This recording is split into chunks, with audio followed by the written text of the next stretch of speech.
Hello à toutes et bienvenue sur ma chaîne Pim ta santé. Aujourd'hui, j'avais envie de vous parler des produits laitiers et de débunker un peu les croyances qu'il peut y avoir à propos de ça, parce que je les entends souvent. Avant que je vous explique de quoi il s'agit, pensez à vous abonner à la chaîne et à activer la cloche pour ne pas rater les prochaines vidéos. Alors la croyance que j'entends le plus souvent à propos des produits laitiers, celle qui est largement véhiculée, c'est même une vraie propagande on peut dire, c'est celle qui dit qu'il faut des produits laitiers pour avoir suffisamment de calcium, pour avoir des os solides. Ça vous parle, hein, avoir des os solides? Et bien là-dessus, il faut savoir que les produits laitiers, c'est loin d'être la seule source de calcium. En réalité, on peut très bien pourvoir à nos besoins en calcium avec une alimentation variée, équilibrée, parce qu'il y a plein de calcium dans le monde végétal. Il y en a dans les légumes verts à feuilles, il y en a dans tout ce qui est crucifère. Les crucifères, c'est les choux, choux de Bruxelles, choux frisés, choux cales. Il y en a dans les fruits à coque, comme les noix, comme les noisettes. Il y en a aussi dans les graines, comme les graines de sésame ou les graines de chia. Donc oubliez l'idée qu'il faut absolument avoir des apports en produits laitiers pour avoir des os solides et pour avoir ce qu'il faut de calcium. Parce qu'en réalité, le calcium dans votre alimentation équilibrée, comme je le disais, vous en avez largement assez. Et donc d'un côté, on entend souvent ça, qu'il faut du calcium pour avoir des os solides, et d'un autre côté, on peut avoir aussi ces courants un petit peu plus naturopathiques qui disent que, au contraire, il faut faire attention parce que les produits laitiers, ça acidifie l'organisme. Comme ça acidifie l'organisme, et ben le corps, pour s'équilibrer au niveau acide-base, il va aller puiser le calcium dans les os, il va aller le chercher pour tamponner cette acidité dans le corps. Et donc ça pourrait au contraire fragiliser les os et favoriser l'ostéopénie et l'ostéoporose. Donc qu'est-ce qu'il en est réellement de tout ça? Eh ben les études, elles sont vraiment contradictoires sur le sujet. Et en 2019, il y a une méta-analyse qui a été réalisée. La méta-analyse, c'est le plus haut niveau de preuve dans les études scientifiques. Et cette méta-analyse, elle a conclu, grosso modo, qu'on ne pouvait pas conclure grand-chose. Il y en a qui se font vraiment des nœuds au cerveau pour en arriver là. Et c'est vrai qu'on a besoin de calcium pour la santé des os, mais le calcium à lui seul ne suffit pas.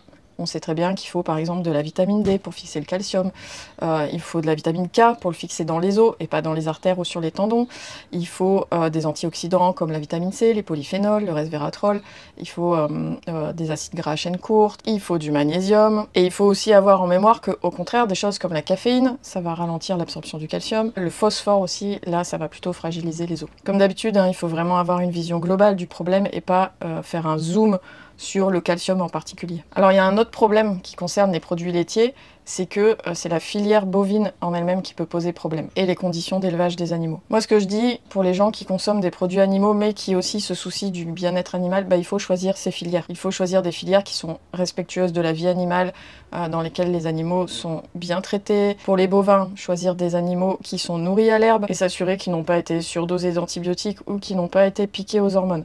Parce que les animaux qui sont piqués aux hormones, ces hormones, vous les retrouvez dans le lait, vous les retrouvez dans la viande.